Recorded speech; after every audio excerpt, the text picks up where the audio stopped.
Hello guys, তোমার সবাই কেমন আছে? ভালো আছো? তো কালকে আছে জানুয়ারি 2 তারিখ, তো আমাদের কালকে পিকনিক আছে। তার জন্য আমার বন্ধু বলে চল চুল কাটতে গা। তো আমার বন্ধু এখন চলে এসছে, দেখতে পাচ্ছ। আমি আবার যাবো আমার বন্ধু চুল কাটতে। তো আমি আর আমার বন্ধু বেড়ে পড়েছি চুল কাটতে যাওয়ার জন্য।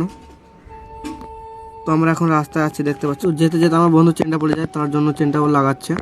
রাস্তায় যেতে দেখছি কোনো পিকনিক করছে, তার জন্য বক্স নিয়েছে। তো ফাইনালি বন্ধুরা আমরা চলে এসেছি সেই সেলুনটাতে, যে সেলুনে চুল কাটবো। তো আমার বন্ধুরা বসে আছে, ভিড় আছে তার জন্য। তো এবার আমরা যাবো সেলুনের ভিতর। ফাইনালি বন্ধুরা আমরা সেলুনের ভিতর চলে এসেছি। তো সেলুনের ভিতরে এসে দেখছি তা দুজন চুল কাটছে। ওদের কাটার পর আমাদের চুল কাটবে, তার জন্য আমরা বসে আছি। তো আমার বন্ধু এখন চুল কাটছে, তোমরা দেখতে পাচ্ছ। আর আমরা দেখে সব বসে আছি, আমার বন্ধু চুল কাটা দেখছে। আমার বন্ধু হাই করে দিলে দেখতে পেলে। তো আমার একটা বন্ধু বসে পড়েছে চুল কাটার জন্য, তো এখন কাটছে। তো চুল কাটা কমপ্লিট, তো আমি এখন বসলাম চুল কাটতে। তো বন্ধুরা আমার চুলটা এখন কাটছে, দেখতে পাচ্ছ তোমরা। তো বন্ধুরা আমার